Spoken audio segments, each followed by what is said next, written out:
Hello everyone, this is Anita. Welcome back to our channel knowledge network. इस चैनल पर हम सीजीएम यूनिवर्सिटी, जिसे कानपुर यूनिवर्सिटी भी कहते हैं, उसके बीएड की क्लासेस कंडक्ट करा रहे हैं, जिसमें हम बीएड फर्स्ट सेमेस्टर के first paper philosophical perspective of education को कवर कर रहे हैं, जिसे हिंदी में शिक्षा के दार्शनिक परिप्रेक्ष्य भी कहते हैं।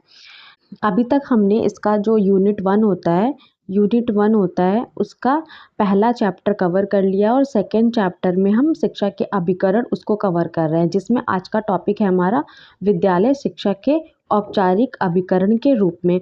ये बीएड एग्ज़ाम में बहुत ही इम्पॉर्टेंट रहता है। अगर आप कहीं से भी बीएड कर रहे हैं तो ये इम्पॉर्टेंट है।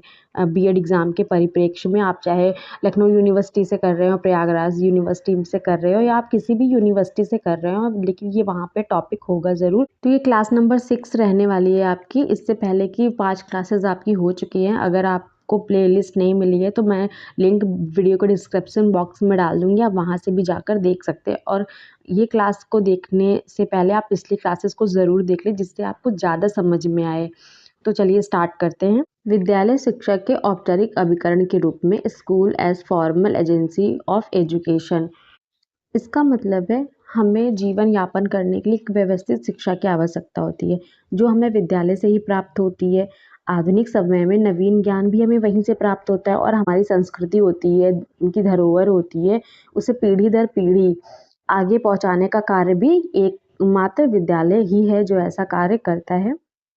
तो विद्यालय शिक्षा के औपचारिक अभिकरण के रूप में कार्य करता है। तो लिखा है, वर्तमान समय में औद्योगिकरण, जनसंख्या की वृद्धि, नगरीकरण, आवश्यकताओं की अधिकता, जनसंचार माध्यम, ज्ञान विज्ञान के विस्फोट ने ज्ञान को जटिल तथा विशिष्ट बना दिया है। विद्यालय के अतिरिक्त अन्य किसी भी शिक्षा अभिकरण द्वारा अब नवीन ज्ञान की शिक्षा देना असंभव प्रतीत होता है। सामाजिक तथा सांस्कृतिक धरोहर को एकत्रित करके उसका विकास करने और उसे दूसरी पीढ़ी को हस्तांतरित करने के लिए विद्यालय ही एक उपयुक्त साधन है। विद्यालय का अर्थ एवं परिभाषा, meaning and definitions of school. जहाँ तक विद्यालय के शाब्दिक अर्थ को समझने की बात है, विद्यालय 2 शब्दों के संयोग से बना है, विद्या व आलय। विद्या शब्द का अर्थ है जानना या सीखना होता है, तथा आलय का अर्थ होता है घर या गृह अथवा निवास स्थान से है। इस प्रकार विद्यालय वे स्थान कहे जा सकते हैं जहाँ ज्ञान की प्राप्ति होती है, विभिन्न विषयों का ज्ञान एवं विविध अनुभवों की प्राप्ति होती है। तो इस प्रकार विद्यालय वे स्थान कहते हैं जहाँ पे ज्ञान की प्राप्ति होती है, विविध अनुभवों की प्राप्ति होती है। अब हम पढ़ेंगे विद्यालय की परिभाषा, डेफिनेशंस ऑफ द स्कूल। पहला है जॉन डीवी के द्वारा, विद्यालय एक ऐसा विशिष्ट वातावरण है जहाँ जीवन के कुछ गुणों और कुछ विशेष प्रकार की क्रियाओं तथा व्यवसायों, क्रियाओं का मतलब एक्टिविटीज हो गई, की शिक्षा इस उद्देश्य से दी जाती है कि बालक का विकास वांछित दिशा में हो सके।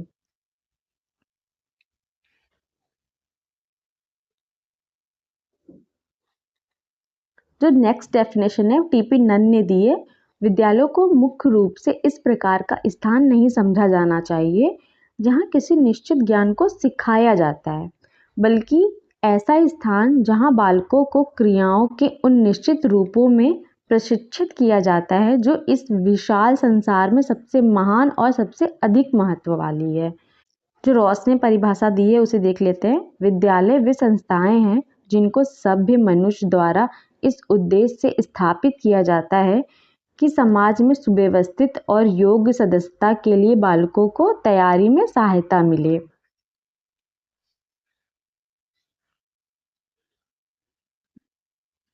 अब हम देखते हैं विद्यालय के औपचारिक कार्य, फॉर्मल फंक्शंस ऑफ स्कूल। पहला है चरित्र निर्माण और आध्यात्मिक स्वतंत्रता का प्रशिक्षण देना। दूसरा है अतीत की संस्कृति विरासत को सुरक्षित रखना और इसे आधुनिक मूल्यवान बनाकर आने वाली पीढ़ी को हस्तांतरित करना।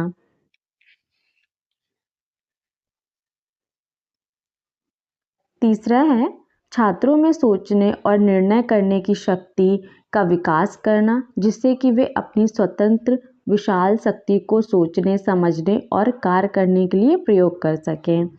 चौथा है छात्रों में कार्य को प्रारंभ करने और नेतृत्व के गुणों का विकास करना, जिससे कि वे प्रजातंत्र के अच्छे नागरिकों के रूप में अपने कर्तव्यों को कुशलतापूर्वक कर सकें। 5वां है छात्रों को ऐसा प्रशिक्षण देना जिससे कि वे समाज और अन्य व्यक्तियों पर भार बने बिना सम्मानपूर्ण ढंग से अपनी जीविका की समस्या को हल कर सके। अब हम पढ़ेंगे इम्पोर्टेंस ऑफ स्कूल। पहला है विद्यालय बालकों के सर्वांगीण विकास हेतु विशेष वातावरण प्रदान करता है। ऐसा सुव्यवस्थित वातावरण बालक को विद्यालय के अतिरिक्त परिवार या अन्य किसी भी स्थान पर प्राप्त नहीं हो सकता। दूसरा है वर्तमान युग विज्ञान और तकनीकी का आज छोटे छोटे कार्य करने के लिए भी विशिष्ट ज्ञान की और प्रशिक्षण की आवश्यकता होती है, जो कि विद्यालयों, तकनीकी संस्थाओं, इंजीनियरिंग कॉलेजों में ही संभव है। तीसरा है समाज की जटिलता, कॉम्प्लेक्सिटी ऑफ सोसाइटी ने मनुष्य को बहुधंधी बना दिया है। अतः माता पिता दोनों ही धनोपार्जन के लिए बाहर जाते हैं। अब उनके पास इतना समय नहीं है कि वे अपने बच्चों की देख रेख कर सकें और उनको शिक्षा प्रदान कर सकें। यह कार्य अब विद्यालय द्वारा ही किया जाता है।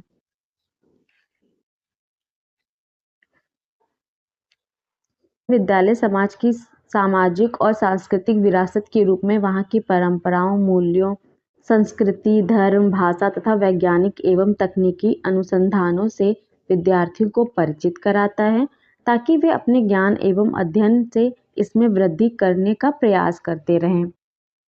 5th पॉइंट है हमारा, किसी भी समाज के आदर्शों व विचारधाराओं का प्रचार भी उस समाज के विद्यालय के माध्यम से ही किया जाता है। 6th पॉइंट है इसका, विद्यालय एक सक्रिय संगठन है जिसमें विभिन्न वर्गों, समुदाय से आए हुए छात्र व अध्यापक, कर्मचारी आदि होते हैं, जो विद्यालय के वातावरण को एकरूपता प्रदान करते हैं, जिससे बालकों में एकता और हमभाव का विकास होता है।